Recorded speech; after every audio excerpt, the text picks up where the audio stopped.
Welcome to A Friend of Mine, a series of conversations with some incredible and inspiring women in business from regional and rural Australia.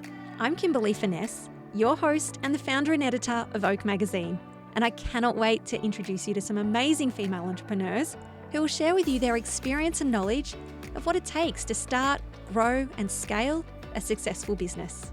So let me introduce you to a friend of mine.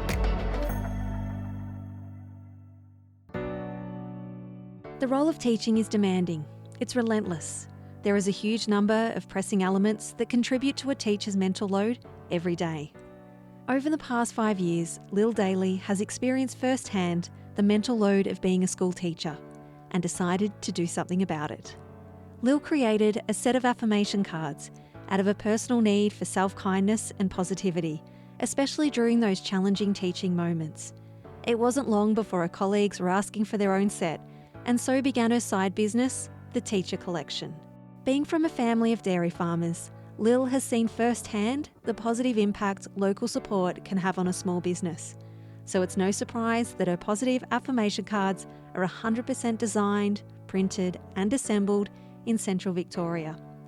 Lill shares with us her business story, along with her concern for the unseen mental load of being a teacher and why she is passionate about supporting Australian-made.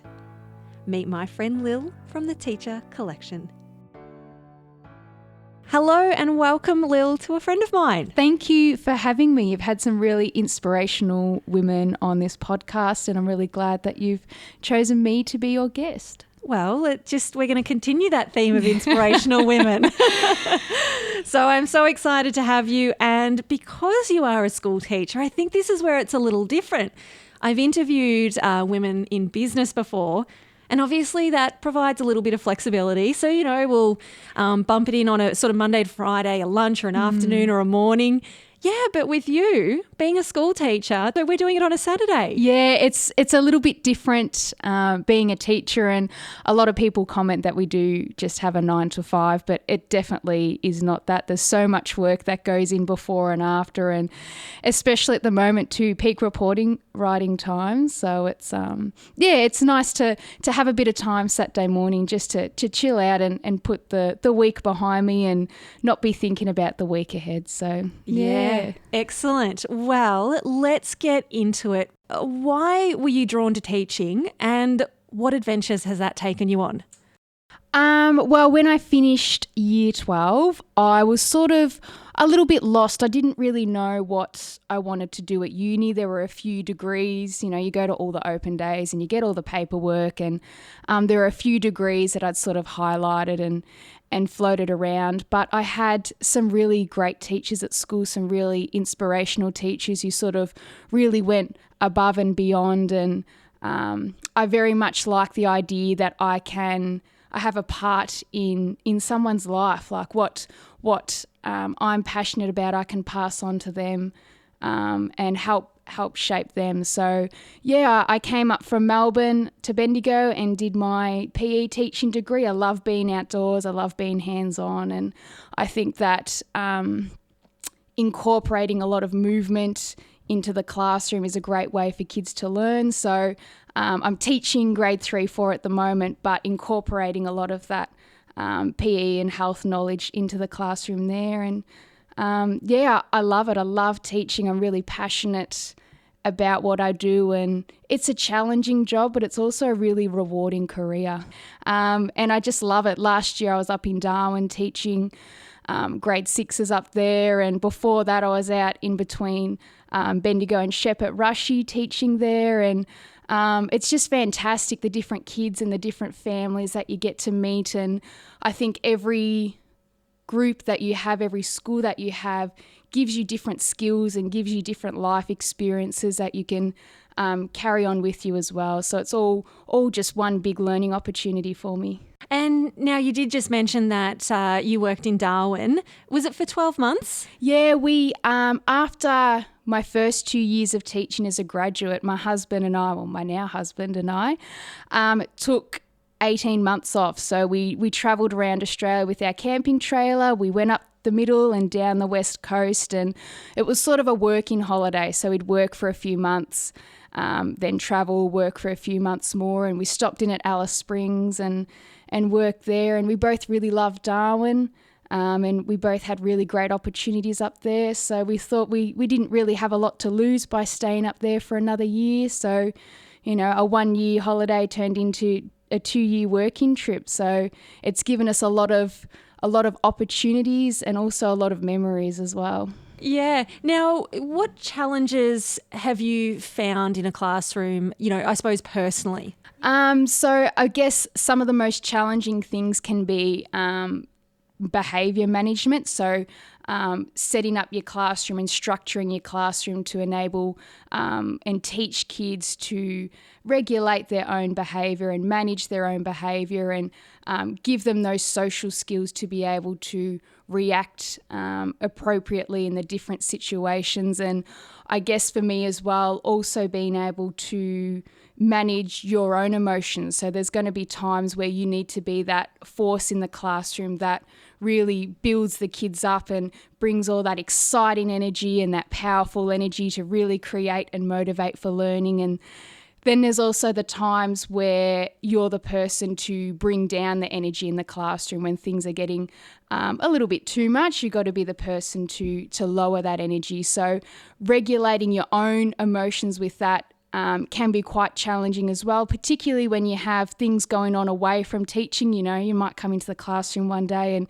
have had a really crap morning, and then you've got to put on the exciting front and the motivating front and the, you know, build up that excitement, and that can be a little bit tricky as well. And it's not only about what happens in the classroom. If it was that simple as being up there and teaching and working with the kids, I think teachers would be a lot happier, but there is a lot of admin involved, and I find that really challenging as well. All the additional paperwork and all the different stakeholders involved in education, us teachers trying to meet their requirements and make sure that what we are doing is meeting what the government sets, but also meeting what the child and their family needs. So it's a whole bunch of things that really impact on what we do in the classroom and how we feel in the classroom as well. Yeah, and I suppose depending on the type of person you are, you could really take on the problems of, I would assume, of the student as well, and you can sort of carry around that extra, I don't like to say, but that extra baggage. That's right. In my first couple of years of teaching, it was something that I found really difficult to distance myself from what was happening with the child and what was happening with their family. And I'm quite an empathetic person, and I could really feel for them, and I would use all these different strategies and bring on all these different people to try and support these children, and was really going above and beyond. And it does take a lot out of you, and there needs to be a point where you remember that you are their teacher. You're their person here at school, but sometimes you can't be their person here in life. And it's a really difficult thing that I've had to learn, but being able to distance myself from school physically and mentally as well has been something that's really supported my mental health and really helped me as a person and as a teacher. So when you talk about mental health as well just there, is there enough support for teachers in terms of mental health? Yeah. Look, I don't think that there is. I don't think there's a lot of research that is starting to happen into teacher mental health and the emotional support there for teachers, but I really don't think that there are enough solid strategies being put into place here at schools. It is a really challenging thing, and as I said before, because there's so many stakeholders, it's a challenging thing to address. So it would be great to be able to see in the next few years some stronger work put into that mental health, some really important strategies implemented into schools, and even some legislation around that, because it is an issue that affects all teachers.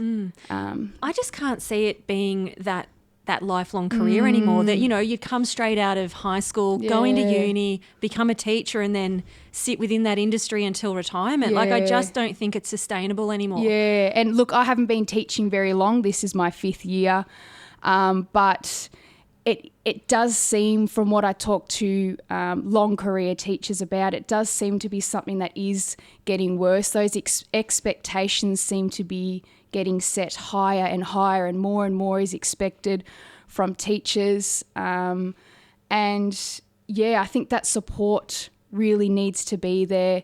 Otherwise, you know, teaching will be a profession that is just not viable for a lot of people. A lot of people won't be able to cope, and it's really sad, because I have a lot of friends who are fantastic teachers and they are great in the classroom, but they're making the decision not to be there, not to put up with all that additional stuff, all the additional workload. They're just, you know, giving that career a miss, and it's really sad, because they're just amazing people, and they'd be such a great support for those kids. Yeah, and look, and it's so funny, because I've talked to other people, and when we think about some moments that may have changed our career or put us on a path for where we are today, like, I look back and it was a teacher for me. It was a year 9 homeroom teacher that, you know, made me realise that I could write. Yeah. Like, I don't know where I would be if I hadn't had that teacher. No, and, that's right. And then it's so funny, I was talking to my husband the other day, and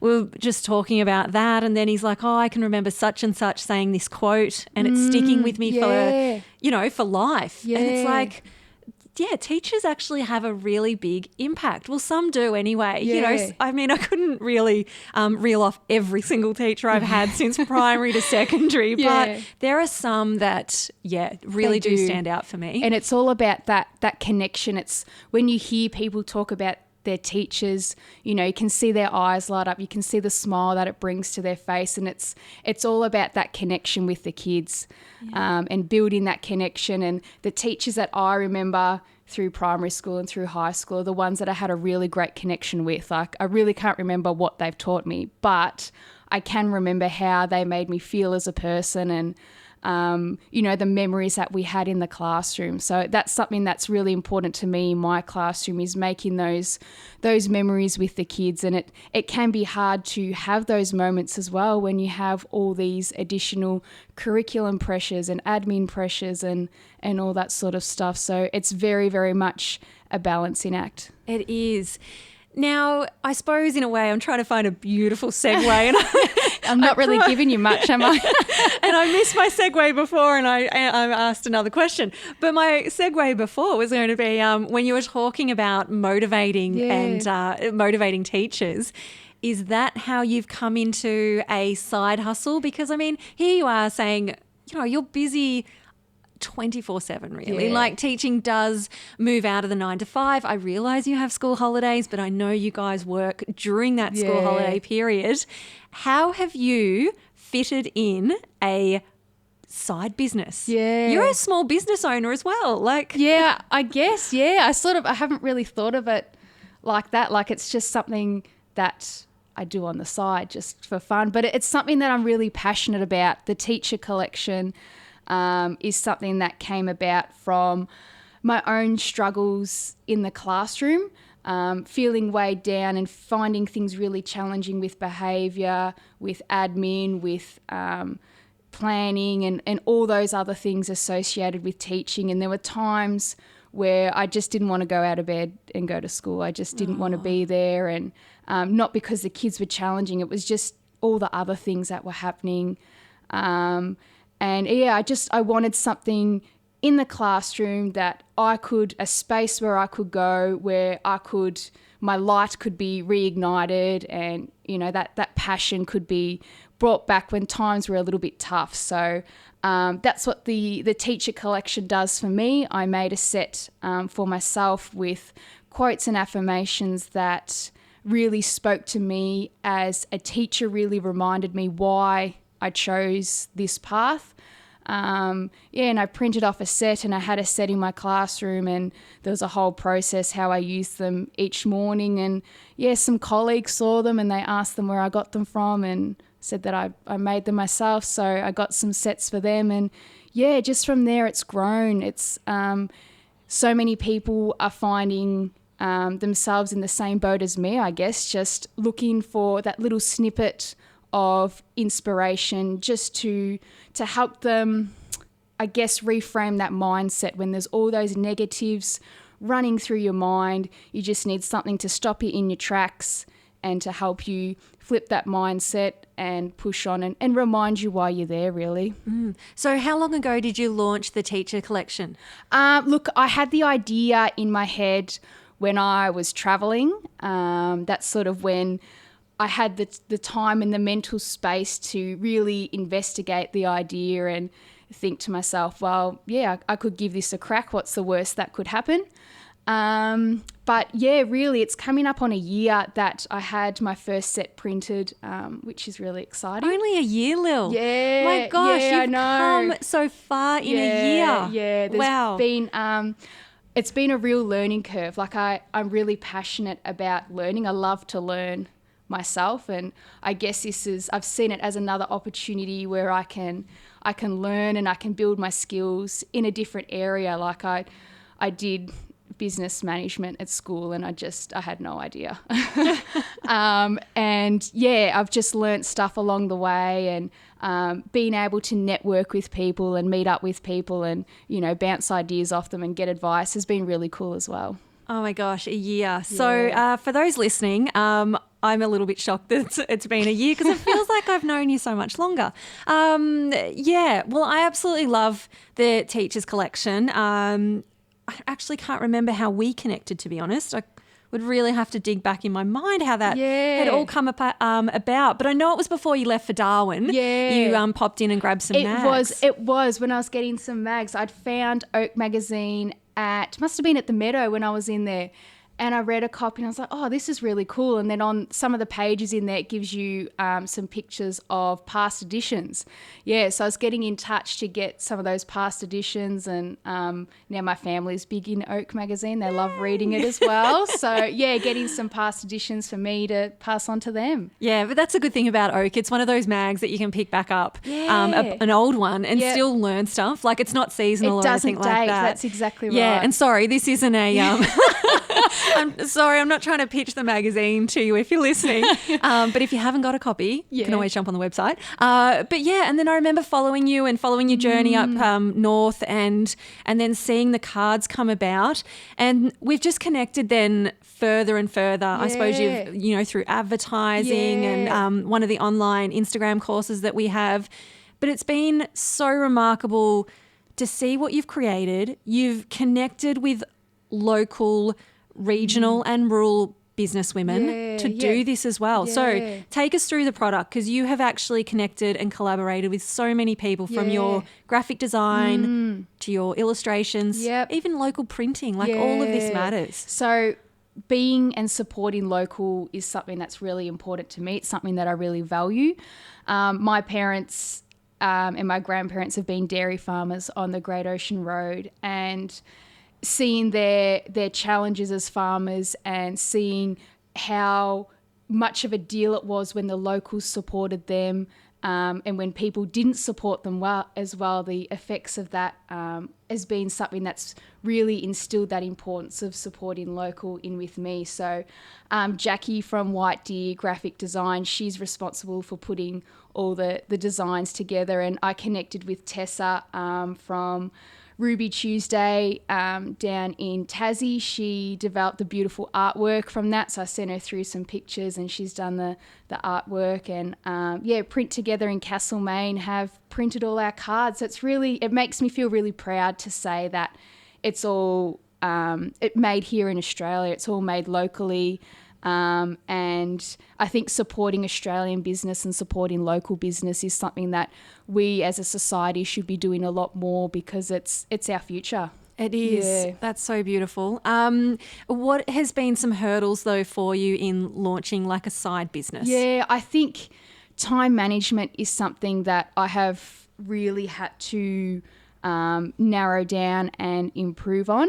I'm naturally a fairly organised person, but I think having this little side business here, it's been even more important as well, and being able to, I guess, draw the line with where your personal time comes in. So it's not just me as a teacher, and it's not just me as a person running a side business, it's me as an individual as well. So where my family time comes in, where my personal time comes in, but yeah, just time management. So often I'll get up a little bit earlier before school and send a few emails. So that's why people probably get emails at 5:30 in the morning, and my business hours are just a little bit different, so that I can accommodate school, and so that I can be the best teacher that I need to be, but also be the best business owner and the best person that I can be. So it really is just a massive juggling act, but it's something that I'm enjoying, and I find that if it's getting too much when I'm not enjoying it, I'm able to sort of, because it's my business, scale things down. I can, my customers, the teachers are really understanding of that. When times are tricky at school, they understand, okay, my order might be a week or so in the making just because school's busy at the moment. So it's been great that the consumer base, us teachers, are so understanding. Yeah. And, I mean, even looking at your Instagram profile as well. So please go and have a look at the Teachers Collection on Instagram. It'll be in the show notes as well, because you support and celebrate so many other businesses. And I want to say I'm in awe, but I'm also really proud and really grateful that there's someone else out there that supports regional and rural women in business. Yeah. Like I love it. And I think that's too partly because so many people have supported me. So many people have, when I've reached out asking for help or put a question out there, people have come back with that support. And I love teaching in the country. That's part of the reason why I came up here to Bendigo and I started my teaching career out in Rushworth. Is the country community is just so supportive. They're just so willing to get around anybody who gives it a go, anybody who wants to have a try. And it's so fantastic. And you feel like you can't fail. Whatever you do, you are bringing joy and you are helping out one person. And I really try and keep that in my mind.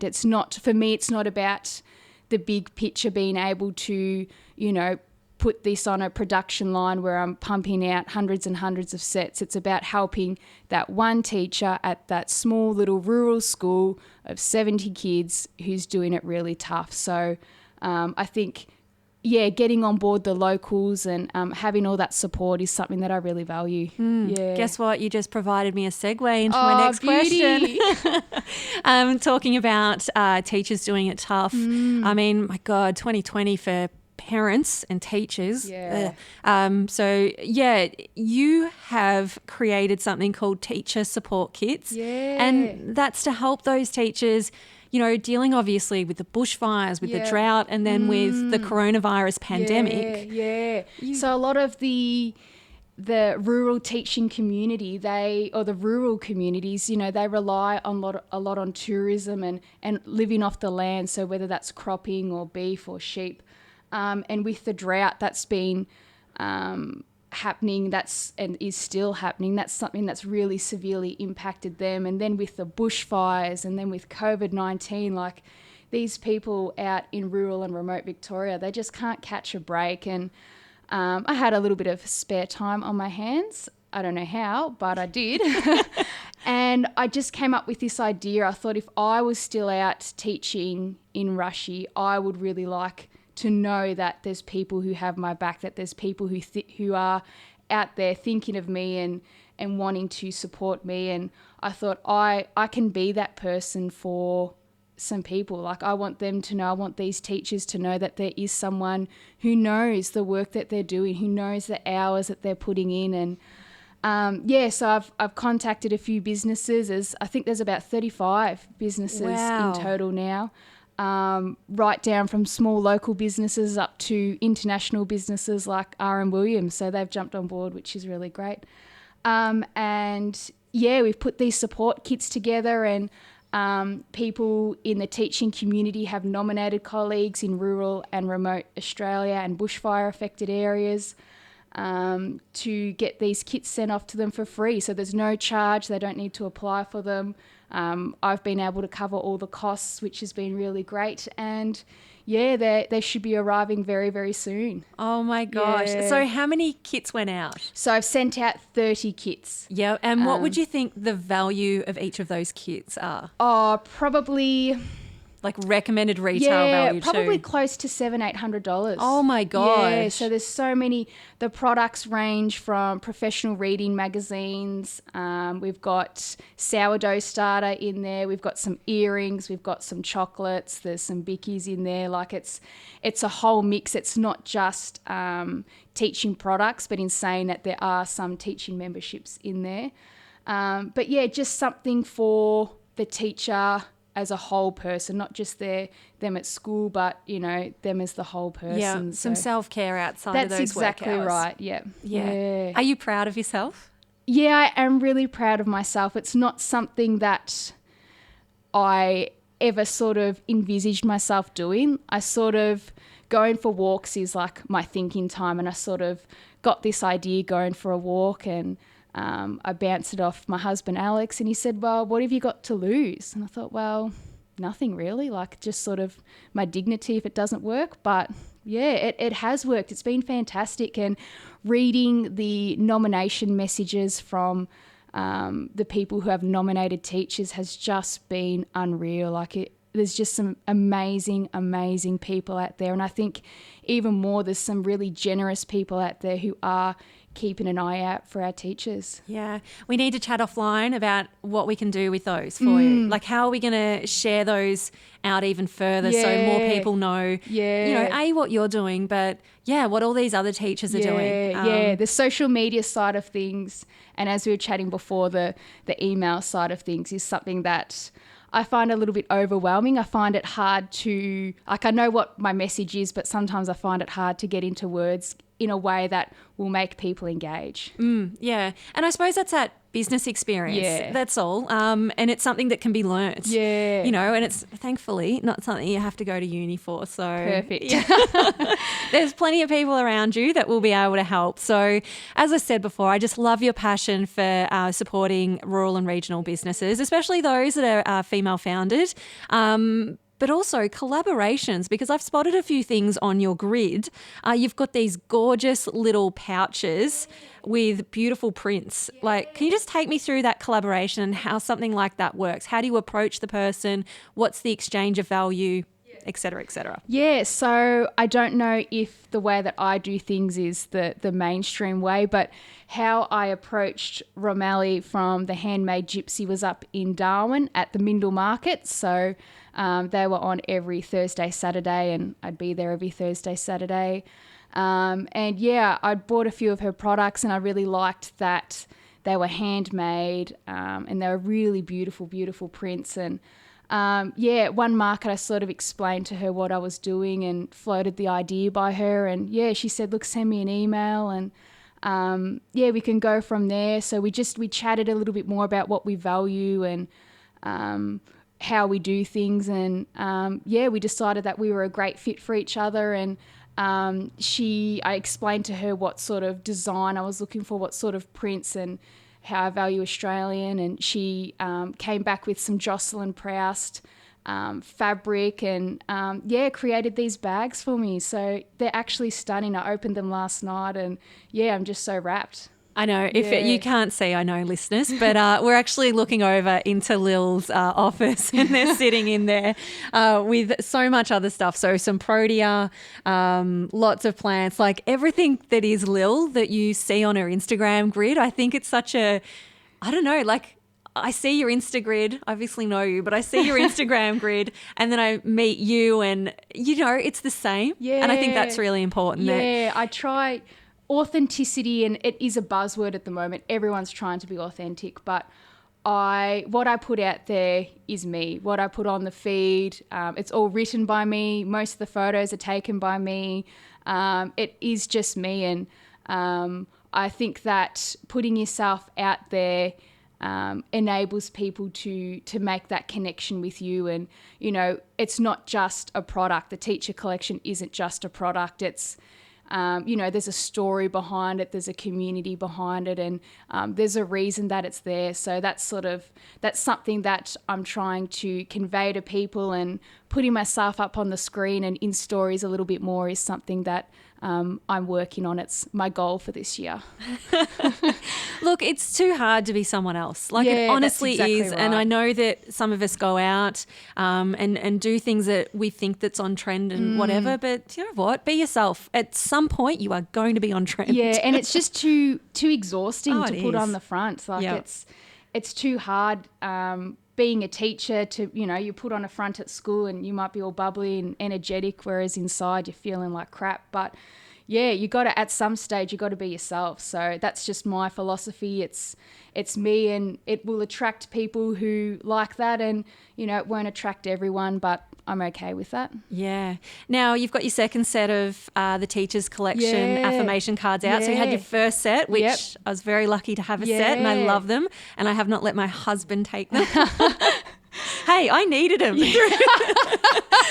the last, what is it? Is it 11 weeks? Yeah. I don't know. Whatever it is, it was too long. Yeah. So I obviously have the 4, 3 of which are school-aged. And I needed those affirmations to tell me, it's okay, Kimberly, just breathe. You're doing a good job. They'll remember how you make them feel. And I'm thinking, somehow they feel today. I'm not sure, because I've just gone, can you just do this maths homework? But in the end, to be honest, I was just tech support in the end. I just went, I've reached my I think the point. families at home have done the most amazing job with this home learning. Like, it was such a quick turnaround to be able to go from learning in the classroom to learning at home, and people have just been able to pivot so quickly, and it's a testimony to everyone, actually, just being able to adapt. And it's that resilience, really, real life resilience that we teach the kids all the time, and, you know, they've got to experience. It's turning something into a teachable moment right there. Yeah, definitely. I just was really naive. I thought my husband would be home. Yeah. You know, he went to uni to be a school teacher. Yeah. I seriously thought he'd be home doing this. Yeah. But no, it turns out he's an essential worker and needed to go to school. That was a bit selfish of him. Yeah. So look at me. I can put school teacher on my resume now. Yeah, put that in your bio. I know, I will. Now, before I let you go, can you tell me about a friend of yours that we need to know about? Yeah, so a friend of mine, her name is Shelby Sherritt, and she creates the most stunning ceramic artwork. So I've bought a couple of her little koalas, and she's got a whole range of possums, echidnas, all that sort of thing. And they're beautifully painted little vases that you can put little posies in. And they are just stunning. She does it from her garage out in Ballarat.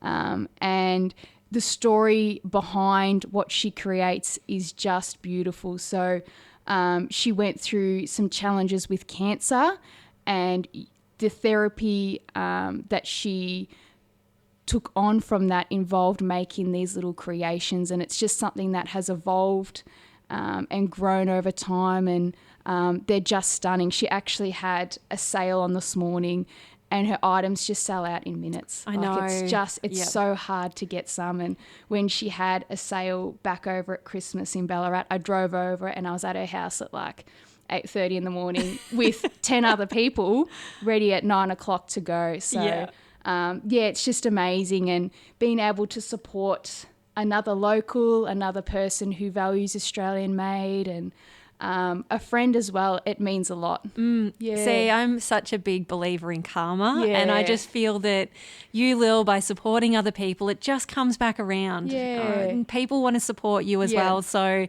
if they're looking to purchase a pack of the Teachers Collection, you know, we're coming up to school holidays. We've just come out of, you know, COVID-19. I really do think there's teachers out there that would really appreciate a little pack as a thank you, because behind the scenes they've been doing all this online work to ensure that our kids continue to learn. They might have been doing paper-based packs as well. Yeah. So yeah, they've not had a holiday by any means. Yep. So yeah, maybe grab one for a teacher that you know in your life, or maybe you have a girlfriend or a family member that's one. Now you can obviously purchase them on your website. Yes. I would love to stock them on the Oak website as fantastic. well. So Yeah. you'll be able to find them on Yeah. there. We'll have to talk about Sorry, guys. Surprise. I just think more people that can find them, the better. So I love what you do. I'm so grateful that we've met how we have. And I actually just want to say a really big thank you for supporting Oak Magazine, because you've purchased ads. You're always the first to buy a mag or a product that I've brought out. And, I'm a small business owner. It's just me with a mag. Yep. It's not a big team or anything like that. So every single purchase, yes, it does make me dance and go, oh, thank God, someone actually does love what I do. So And I think that's what people need to remember as well, that when you purchase off a small business, when you purchase off someone, there is someone behind the scenes who is wrapped with that. Like, yes, there are, items out at Kmart and that you can buy that are mass produced, but you have the power to give that person that buzz. Yeah. That's pretty amazing. That's what it is. It's that affirmation that I'm doing something to impact other people, like to leave a legacy, even to help other people. Right. You're putting yourself out there, you're showing that vulnerability. Yeah, it's a big thing, isn't it? Definitely. Thank you again for being my guest on A Friend of Mine. I have loved it. I cannot wait to get this out and for everyone to hear. Coffee time, I think. Yeah, we're just out. We can walk. Yeah. Thanks for that, Lill. No worries. Now, before you take off with all that inspiration and knowledge, we'd love for you to leave a review on our podcast so that we can continue to amplify women's voices in the media. And if you have any questions, we'd like to celebrate a win, you can always connect with us on Facebook and Instagram at Oak Magazine AU. I'm so glad we've met and that now you know A Friend of Mine.